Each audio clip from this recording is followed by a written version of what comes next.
Good afternoon, and thank you for joining us today for our conversation about artificial intelligence, uncovering the opportunities for AI. I am April Schmaltz, the President and CEO for Delta Dental of Iowa. We introduced the Green Room in this series in 2020 with the goal of keeping important conversations going with Iowa business leaders and industry experts. Our topics have ranged from navigating change, employee mental health, workforce trends in Iowa, and other topics top of mind for business leaders. I love these opportunities and always walk away from these discussions energized, considering new business ideas, and grateful for the great minds we have here in Iowa. So thank you for joining us today. Before we get our conversation started, I do want to share a few housekeeping items. Our conversation is being recorded and will be shared with you all later this week. Listeners, I encourage you to please use the chat feature to add your questions to the discussion. We would love to hear from you. Our topic of artificial intelligence, or AI, is one that is top of mind for many businesses.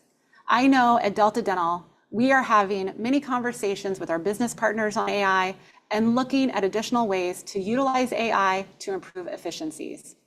And today, I'm excited that we have Chris Snider, an associate professor specializing in digital media, including generative AI at Drake University's School of Journalism and Mass Communication. And I'd also like to welcome Jo Ellen Whitney, an attorney and shareholder with Dentons Davis Brown, working in employment and labor law. I would like to give both of you an opportunity to talk a little bit about your background and your work in this space. But I thought we'd start with Chris. So Chris, if you could do that, Yep. And then I'm going to add a question to it as well. I'd like to have you set us up here with what is generative AI versus other forms of AI?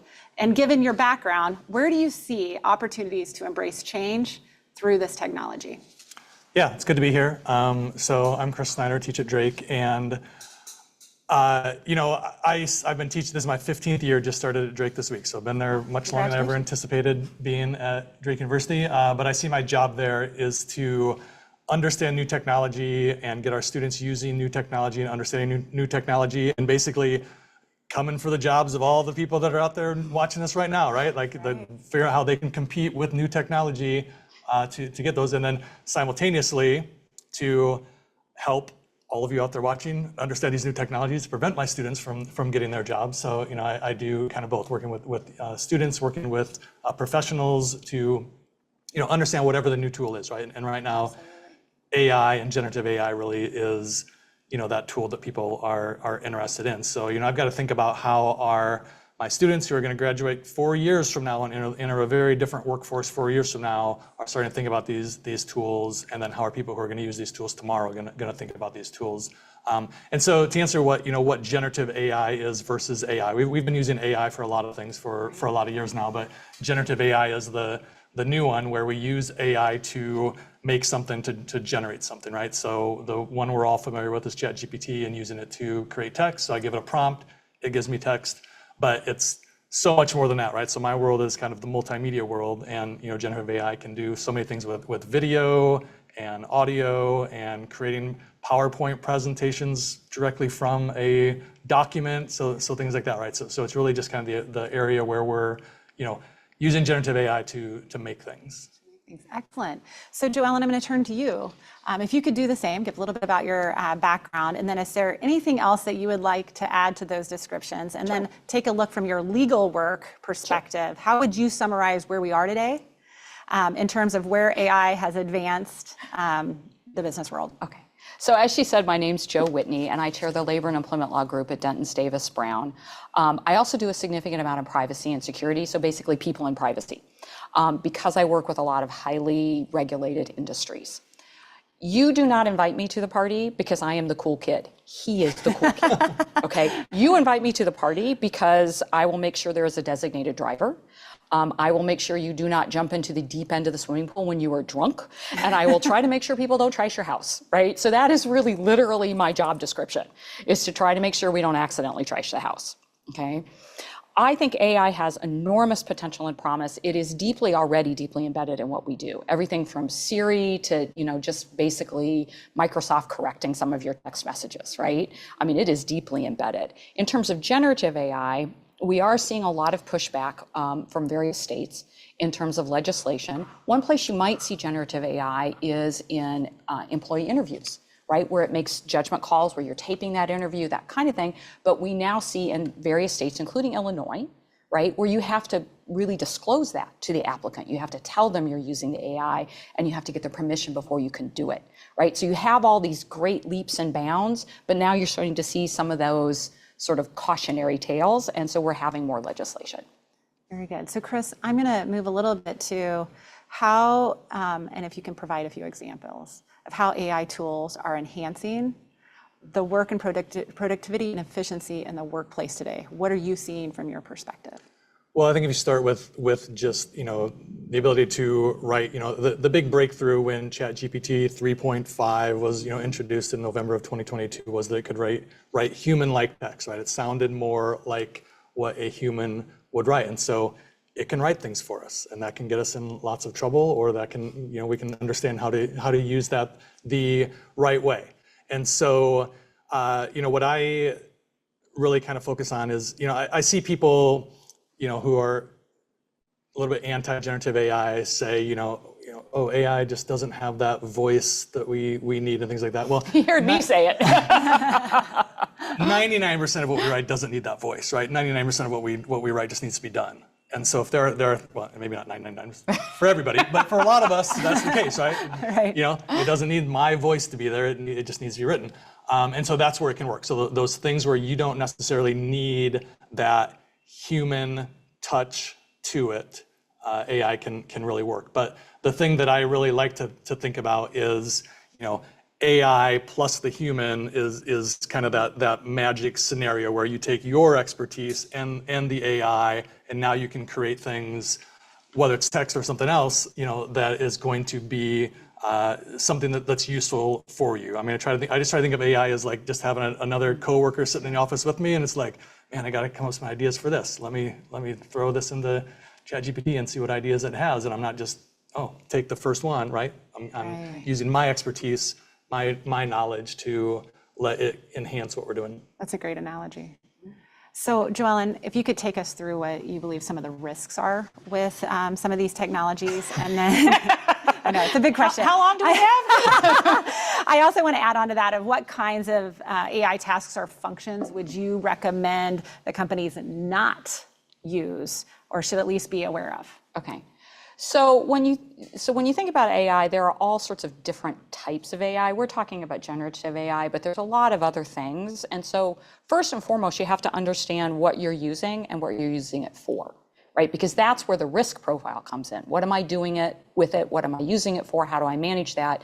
And if you look at the legislation or the EU AI Act, that's really what it's going to be focused on.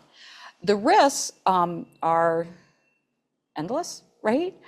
So some of the risks we have are certainly things that relate to bias, because bias can be inherently built into the AI. So depending on the model, that's what the Algorithmic Fairness Initiative is meant to address. So you have to be particularly careful with the utilization of AI in hiring practices, right?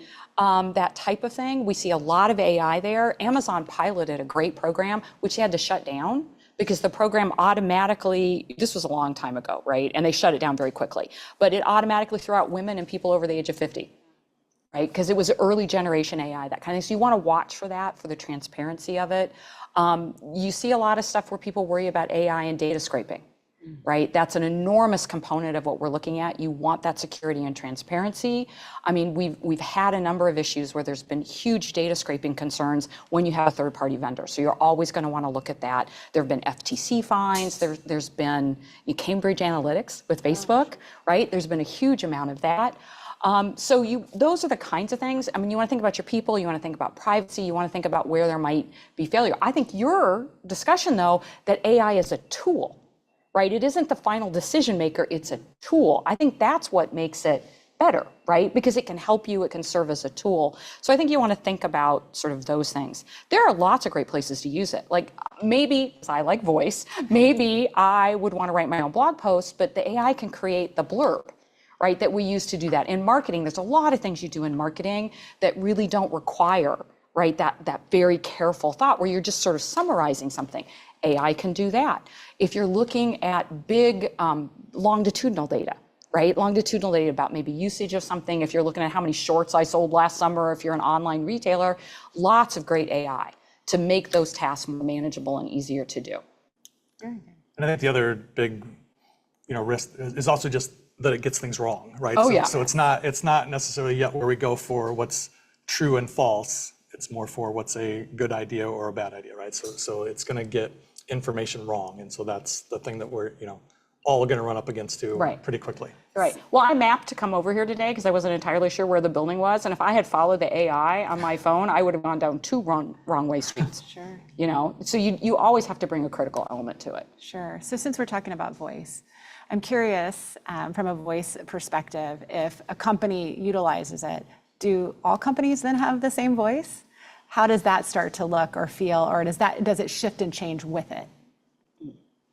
Well, I think that, these tools have the ability to learn from whatever data you give it, or it's trained on. So if you give it enough of your voice, right? I mean, it's going to get pretty close to writing in your voice, potentially. Maybe it doesn't do it today well enough for you, but, the models will never be as bad as they are right now. They're only going to get better. So perhaps down the road, it gets better at that voice. For me, it's just a bigger question of not necessarily voice so much as intent, like how much human needed to be in that, right? Like maybe if I'm going to write, a sympathy email, to someone, I mean, maybe it can nail my voice in that sympathy email, but still, it's like just knowing back, man, AI wrote that, right? That's probably not where we want to be. Yeah. So, I mean, I think he's right? Voice doesn't matter in every communication you have. I also think, and you've had some good examples of that when we've talked before, that AI can learn, right? But the one thing I would say about AI learning your voice is you need to protect your intellectual property. Absolutely. Right? Because at that point, you're starting to create intellectual property, depending on how that AI model works, how connected it is to other AI models. You're going to want to be very careful about intellectual property in that circumstance. Very good.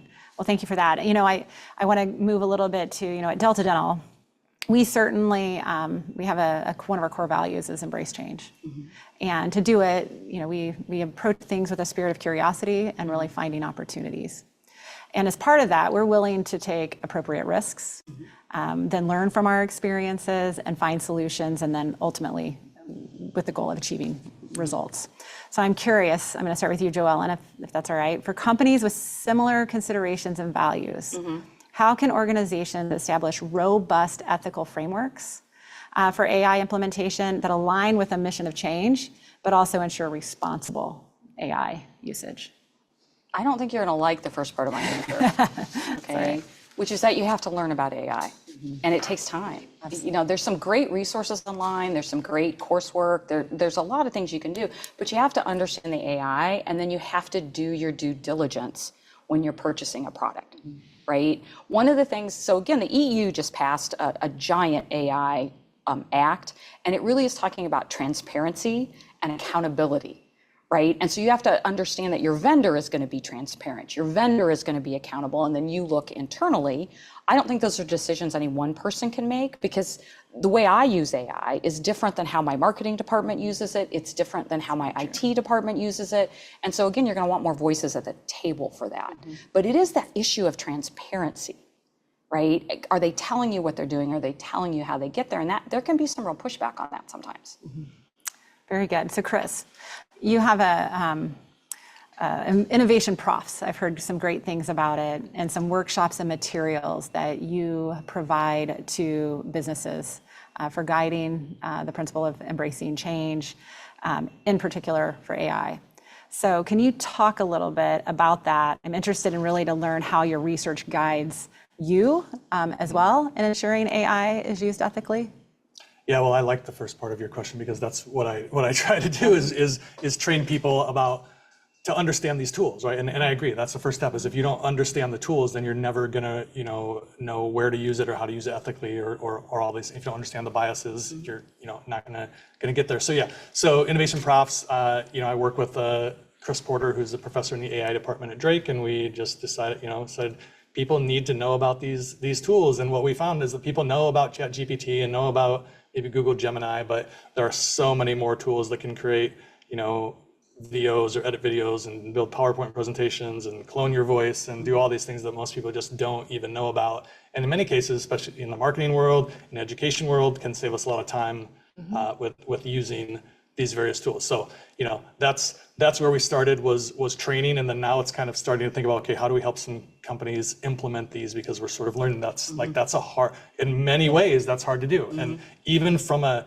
human standpoint, because AI can do certain elements of your job well, it doesn't mean that those aren't the elements that you enjoy doing, and so you would rather use AI in another place. And so, we're kind of learning there's no one size fits all way to even implement people using AI.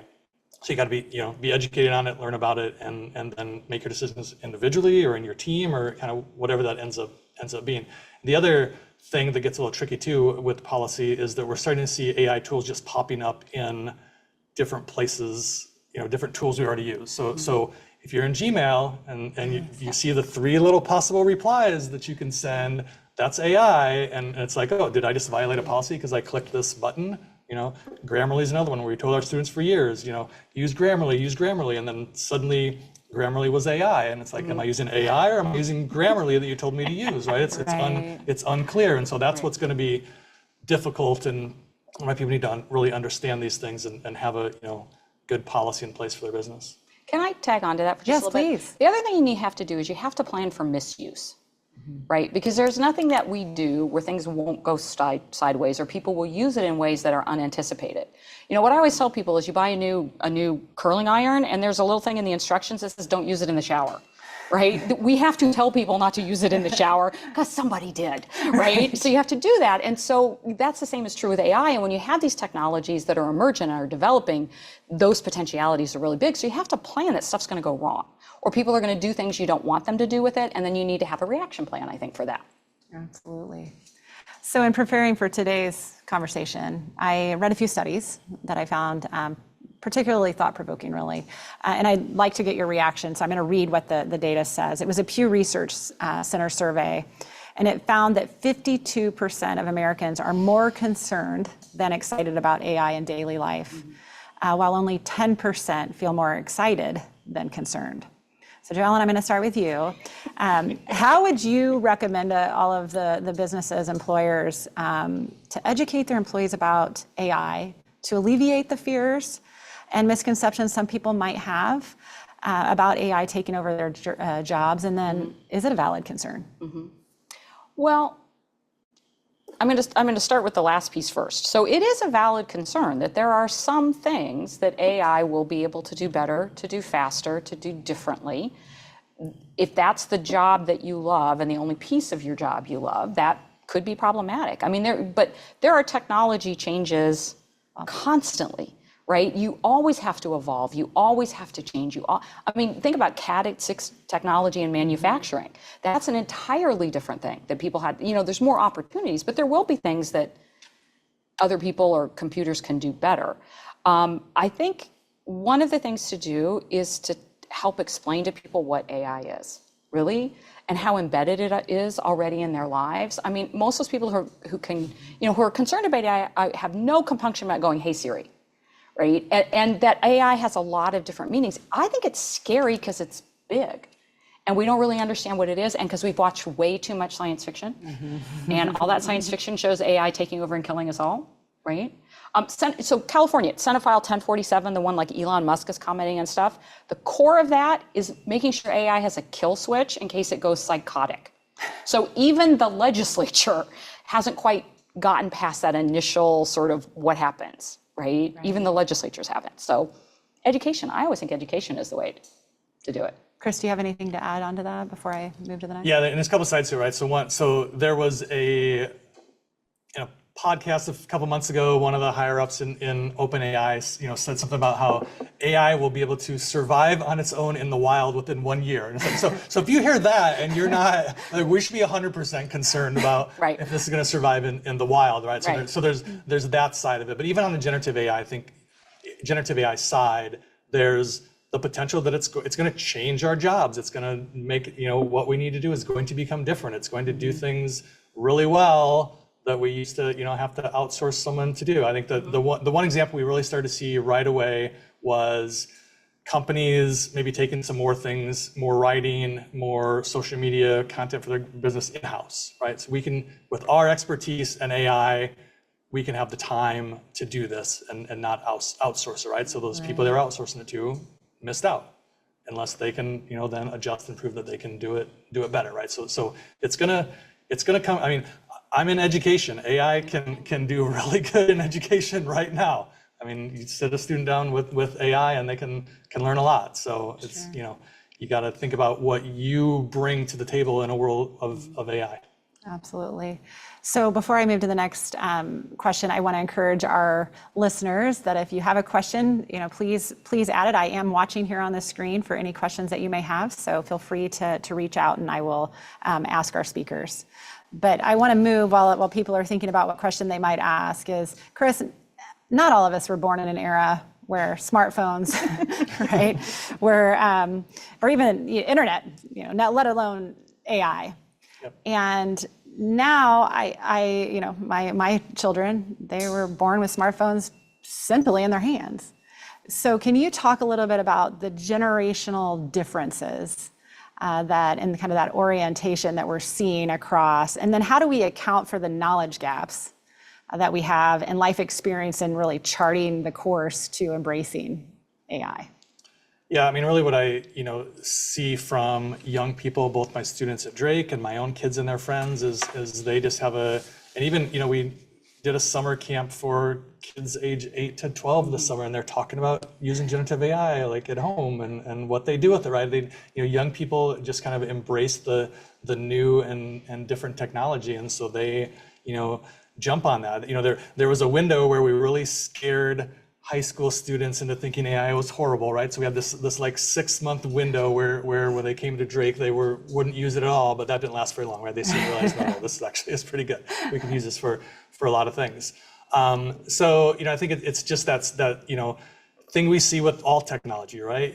Most things that are going to catch on start with younger people. The trends aren't coming from, a 48-year-old dude like myself, right? It's coming from young people. So, that's what's going to catch on. And also those of us who are older, sometimes just like we've had to learn a lot of new things. At some point we just get tired of learning new things. And so then Speak for yourself. Well, I mean, I don't, but I know some people. We all know those people.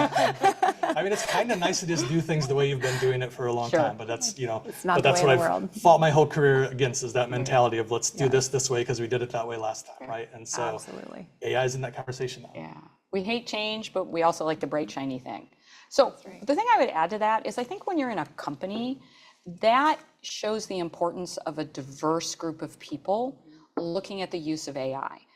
Because my son is 19, we use AI very differently, and he is better at spotting places where you could use it. He's also really good at picking out an AI image or a glitch or something like that. He's just trained to it. But I'm better at thinking about what's going to go wrong and how we're going to get ahead of that, right? And how we're going to make sure that we keep the data secure while still implementing something that you want to do, which is cool, and we want to do it. So I think that it's important to have that sort of diverse grouping of people, and also from different jobs, because different jobs are going to use AI really differently. Yes. Yeah, it's so true. Well, and speaking of implementation, I'm going to move to that for just a minute. And Chris, as companies implement AI-driven initiatives in the workplace, how can they measure success? And what does success look like? Oh, good. I'm going to take notes. Yeah. That's tough. Yeah. I mean, to me, a kind of a way that we've, always measured success in companies is efficiency, right? So that's one, is that maybe I can do some things better, so I can spend more, so I can do more things, right? Would be one thing, right? So we can produce more than we did before, right? That could be seen as a success, but it's what I hope that we don't default to going with new technology, right? For me, I like to see companies that will think about how can we automate the things, use generative AI for the things that it just makes sense to do it, right? It works fine for, doesn't hurt what we're doing as a company, and therefore gives us more time to do the things that are really important to us, right? So for me, like, I would like to have more time with my students, right? So if I can use AI to get more time with my students, then that's a success for me, right? That's what enriches their lives. That's what, they, come back to college because they, had that experience. So I think that's, you got to think about is just kind of what is success for you? Like what are you going to do better because you can use AI in some of these places? It's a great point. A couple of green rooms ago, we talked about workforce in Iowa and how that's shifting and changing. And so we think a lot about it as well as how do we do just what you say and give our individuals more time to think strategically. Right.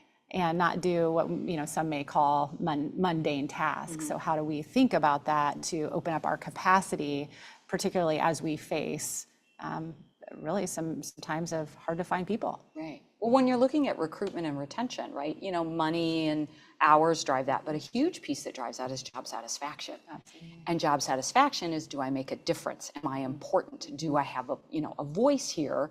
And I think that's some of what AI can do is take you out of, we would call it grunt work, take you out of some of those pieces to allow you to have more connection to the work and to feel like your work's more important. So I think there's some real value in that. Absolutely. So can I talk a little bit about the size of companies? I mean, AI is, from my estimation, not necessarily a cheap endeavor or an inexpensive endeavor.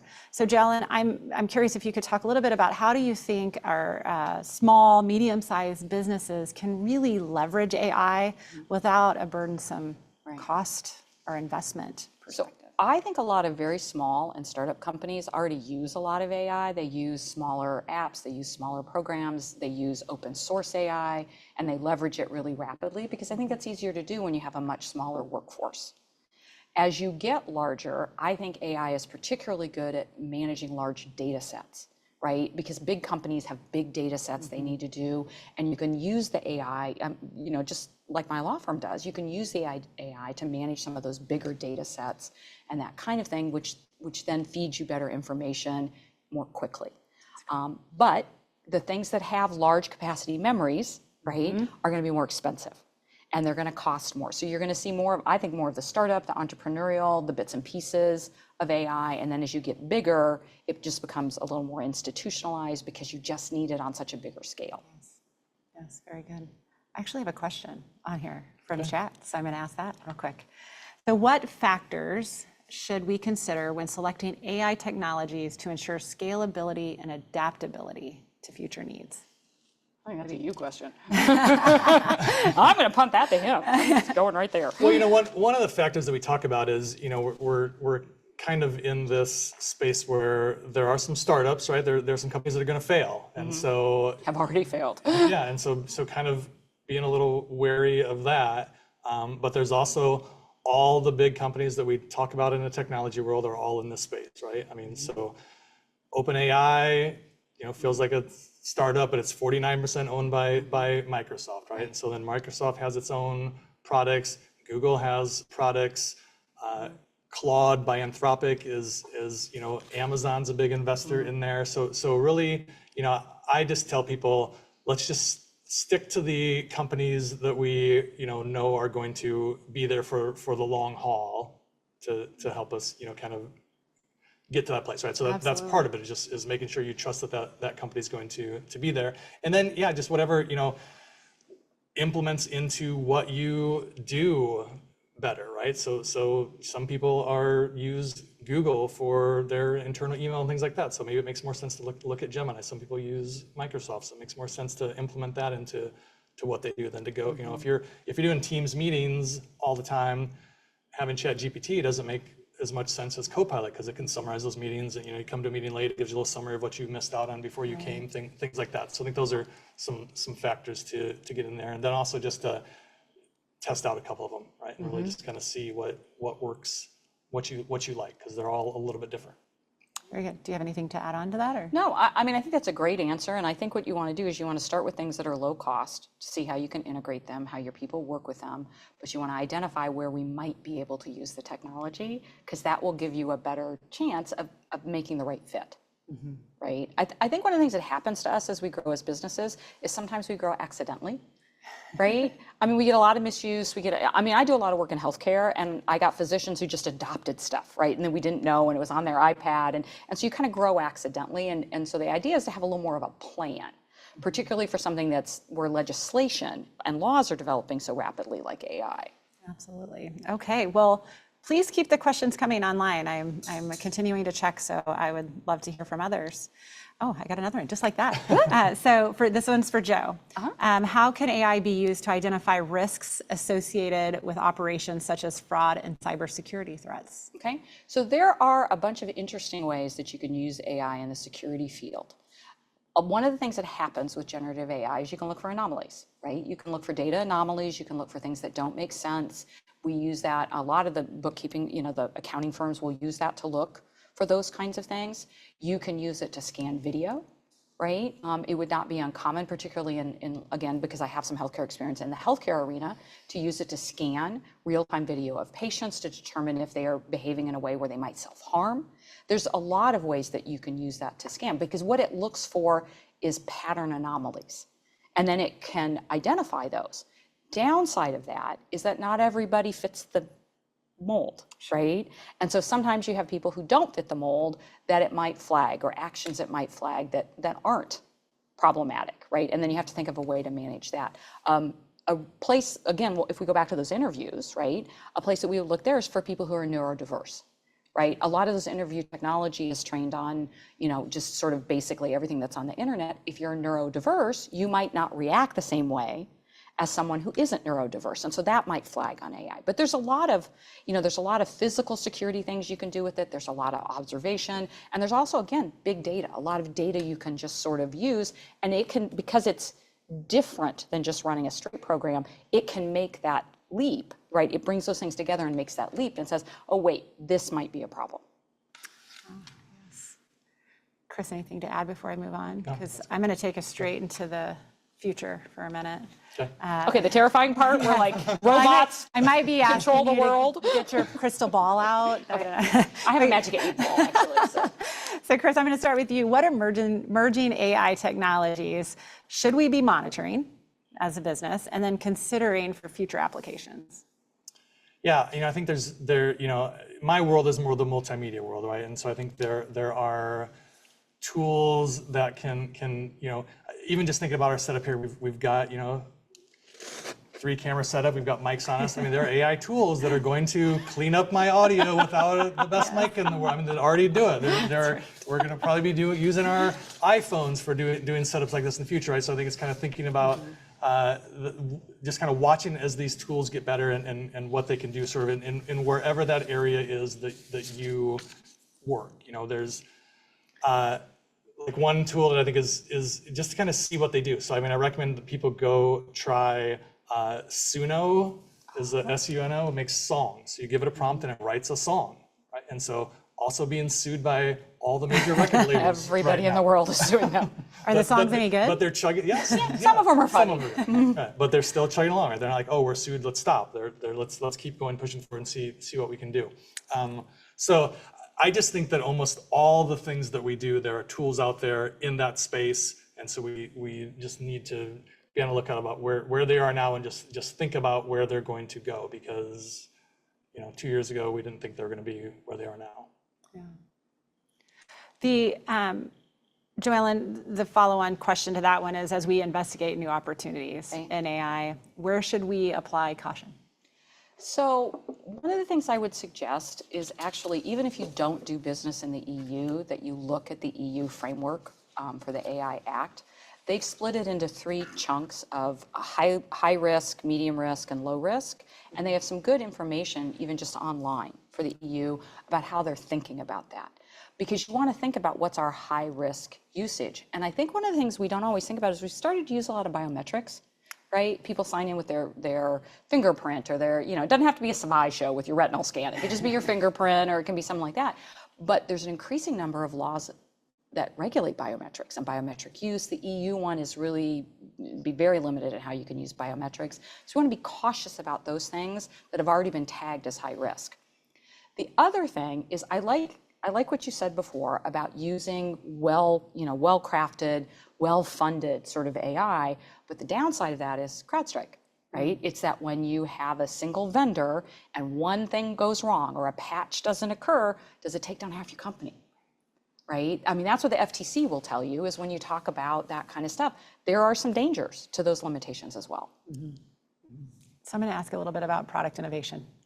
Lots of companies are looking at, how we can, have greater products or services, something new, right? And so how do you believe AI in the future is going to help us develop innovative or new products or services that can meet the evolving needs of our customers? I have a different idea about that than you do. I haven't said my idea. How do you know that? I guess. Let's see if I can do predictive analysis here. That's great. A lot of people say that AI is not creative, but I think it is a creative tool. It's a tool we can use to help with our creativity, right? And so I see it as something that we can use for brainstorming. I teach brainstorming and I tell my students, I'm like, write down 33 ideas for this, and they struggle to get anywhere near 33 ideas, and I'm like, throw those away. Write down 33 more, those are still terrible, right? It's those last 33 that are good, and most people will never get to that last 33, but I see AI as something that can help us get to those last 33 ideas, right? That maybe takes our brain somewhere we wouldn't have gone before. Some people have the creativity to do that on their own, many people do not. And so for me, that's where I kind of think of it in terms of innovation is how it can force me to just keep pushing and pushing and pushing until we get that really novel idea. I like it. I love that answer. Actually, I take it back. My predictive analysis was terrible. That's a very good answer. I do think that just for practical purposes, right, you could probably push out more communications, right, to maybe if you serve a specific clientele, that kind of thing, because the AI will help you create that more quickly, right? You can do some other kinds of educational things with your staff. I think AI is a good training tool. I don't think it's the only training tool, but I think it's a good training tool so you can get more quicker, kinds of educational components. But I'm just going to tell you up front, people do a better job of educating people, in my opinion, than AI, but AI can do great stuff, particularly if you're not going to have a person every single time, right? So I think there's a lot you can do that just advances sort of your training, advances the skill set of your employees, gives them more sort of buy-in to the AI and also more comfort with it. Yeah, related to that. So the training idea, right? So early on, one of the first, we were working with some teachers and thinking, okay, we're going to teach these teachers about AI so they can teach their students. And teachers are like, no, we just want to use this to do our jobs better. Right. And so a teacher early on realized, hey, if I have a student that's falling behind in a certain area, I can use AI to create extra work that's specific to that need that student has. And so we said, that's great. Like how do you do that now, right? I mean, AI can do that for you, but how have you been doing that in the past? And the teacher was like, I've never done that before, right? But now that AI is here, when there's a student falling behind, very quickly I can create things that give them those, extra education that they need. Or your performance improvement plan. Right. I mean, there are places that you can use that where it will draw from broader resources than maybe just your experience, but you still have to tailor it. You still have to think about it and tailor it to your company, your environment, your person. Absolutely. So I got another question on the chat. Okay. So and it's Chris. This one's for The cool kid got the question. you, and it looks like I have more. So now I have to back up a little bit. Hold on, just a second. Make sure I'm looking at this right. The question was around how can companies build up AI capabilities and skills of employees. And then there was another one that I saw. This is the one I wanted. So I've got more than one question. Chris, first for you, how can businesses collaborate with academic institutions or industry partners to advance initiatives with appropriate considerations in place? That's a good question. Thank you to our Yeah, audience. I don't know the exact best answer to that. I think that's why. Drake has an AI department that we've had, AI major, we've had for 5 years now. And so we were a little bit ahead of the curve with having an AI major. And, I don't know that they've quite figured out exactly where we need to be in terms of collaborating with Sure. businesses to do this. So I think it's something you got to reach out to someone at whatever university is nearby you and start having conversations and figuring out where there's some overlap in what we can do, because we have students who have the ability to build things on top of these platforms, that can be, we were just talking the other day about what we need Drake GPT. We don't need to,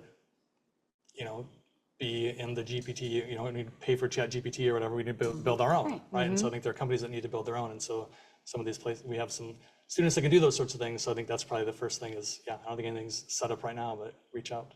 Absolutely. I would love to see like Drake or other programs that have that AI to attend some of these entrepreneurial seminars for smaller businesses, starting businesses, that kind of thing. Because I think that would be, a good connection for students as they move forward. I think there are ways to do that too. Yeah, and also, money talks and stuff. So we're only $1 million donation away from having, the Drake AI Institute. So reach out if you have extra money, give it to Drake. I know people would be excited to make it happen. They just don't have the money yet. I get it.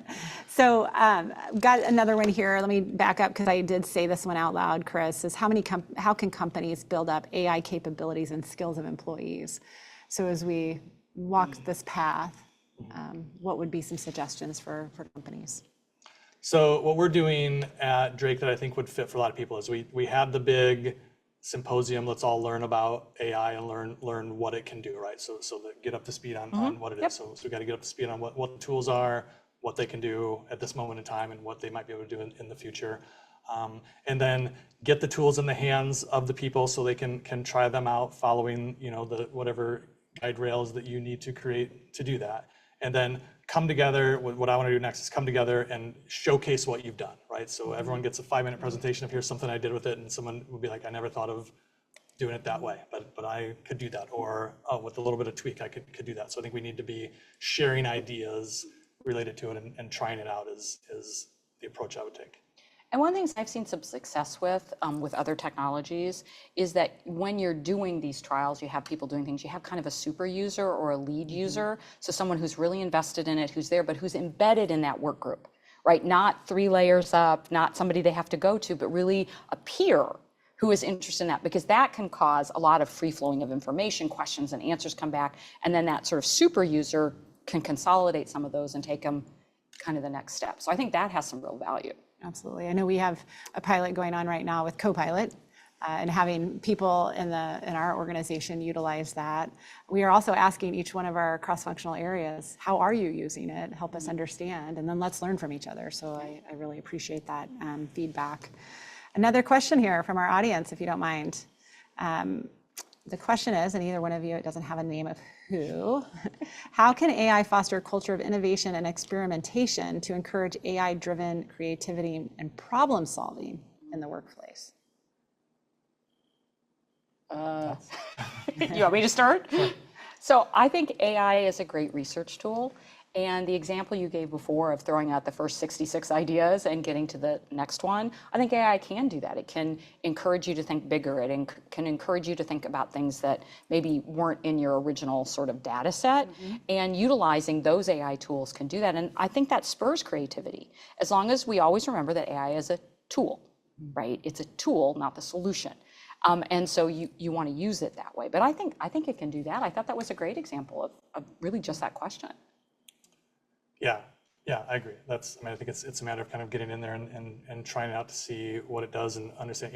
The thing we haven't really talked about is Chat GPT has their custom GPTs and Microsoft Copilot has their Copilots where you can build things very easily on using these tools, right? So you can build your own custom tools to do something. Upload your employee handbook and create something where people can ask questions of that, or whatever it may be. And I think that kind of gets people's seeing those custom tools and how people are using those really gets people's creativity kind of flowing. Think about, oh, I could do this, I could do that. Excellent. I have at least 2 more here that I want to make sure we get across. Let me see here. This one reads, do you believe that AI will empower small organizations to compete more effectively, just as online capabilities have changed competitiveness in retail 20 years ago? So yes. Yes. Right? Because it could take some of those things that can be incredibly time consuming, and it can automate those things. It can make those intuitive logical leaps. It can do that. I think it will make smaller companies way more competitive. and the bigger companies are going to take a long time to implement these too, right? Where these small companies, a lot of people. They're nimble, they can do these quicker, and so they can, be early adopters and really get a heads up against some of those bigger companies. Interesting. Yeah. Well, it's cost control, right? Because typically the largest cost in your business will be staff. Absolutely. Right. And so if you can have staff really focused on critical things and maybe AI focused on things that aren't so critical, you've got cost control. Excellent. Here's another one. So for all panelists, how are you distinguishing between marketing hype and the genuine upside of adopting AI tools? Oh, marketing hype doesn't fit me. Did you not hear me talk about all those statutes? So I think that there are enormous issues that we have to address, right? There is nothing we can build that some idiot can't screw up, right? And there's the Algorithmic Fairness Initiative for the FTC and the EEOC, the stuff from the EU. Those are all the things that I think create issues, right? And we have to think about that. But I also think there's a lot of stuff out there that we don't really want to do, and we just as soon have a computer do. Yeah, and I still see a lot of people who post and say, I've yet to see concrete examples of AI saving someone's time, right? So I think, there's hype out there, so you can mm-hmm. it can be hype, but there's also tangible things on there. So I think that's the key is really trying to find those tangible things. And this is a field where we have way more questions we have answers mm-hmm. at this point, right? And so it's easy to knock it down. If you want to knock it down, we can knock it down very, very easily, or we can buy into it a little bit and realize that some of these things aren't going to pan out and some of these things are, and it seems like the potential reward here is pretty high if some of the things pan out. My area is social media, and so I've seen many a social media app come and go, many a social media trend, fade away. None of my students are talking about Be Real anymore, but that was all the rage a couple years ago. They're all demure now. And so there's going to be elements of it that are that, right? But then there's also going to be Facebook and Instagram that are, lasting things that continue. Any insights on how you might distinguish between what might fall out or what hype, what's not hype? I mean, it's tough because it's kind of a different thing because it's not really about the companies as much as it's about what the tools can do, right? And so I think it's going to be you finding those things that work for you. I mean, and there's plenty of backlash against it right now too, right? To balance out the hype. Plenty of people saying it's not doing what you want. So or we'll take over the world. Mm-hmm. Yeah, but you got to try the tools to see is this hype right now? And also, if it does feel like this is just hype right now, well, it's going to be better. I mean, these things will get better. They won't, we won't double where it was a year ago. We will, 10x where these tools were a year ago, because that's the way the innovation will go. I think you have to know what you want it to do, right? I mean, you can't measure failure if you can't measure success. So what does it look like? What do you want this thing to do? And that will change, right? That will change and that will evolve and you will learn more. But that's how you distinguish from the hype. We love to buy something bright and new and shiny, but I don't need anything that makes songs in my job, right? Nor do I need the IP issues that come along with that. I don't need anything that makes songs in my job. What can it do to make me better and to make my company better? And I think that's how you get away from the hype. Will it actually do that? Absolutely. And then, I had mentioned a little bit earlier to you all that before we started our session that I was listening to a podcast on McKinsey, and one of the statements that was made is, at times you can build upon what you already have, and that at other times you need to completely recreate. What are your thoughts on that? Particularly with organizations and industries that have legacy systems. Mm-hmm. Well, I came from the newspaper business and then now higher ed. And so, I see what happens when you stand on your legacy for too long, right? And it makes sense to do it because you're still making a profit with that legacy thing. And so it's going to be it's going to be the smaller companies that come in and disrupt things and do things in a different way. And then the bigger companies are going to have to decide whether they change or not. But I think it's just the same thing that we see over and over again with all kinds of new technology. And so maybe these big companies will figure out a way to use it, or maybe they'll be slow again like they've been in the past. I certainly appreciate our audience because I have another question here that I want to make sure we get in before our time is up. But how does an organization keep their internal competitive data and intelligence protected when using Gen AI? Okay, so that is all about your contracts, and that is all about understanding the contracts and what they're going to do with it. I have read a very large number of contracts where we have had to insist on changes, right? I mean, the data scraping, right, or taking data is a huge issue. There's actually an ad on television for an AI company that says, oh, we're not going to steal your data like other people do. Like there's literally an ad about not stealing your data. So that's all about the contracts, and that's all about third-party vendors and understanding how all of that fits together. And it goes back to the same, right? If you're not paying for this, then you're not the customer, you're the product, right? So pay for these tools.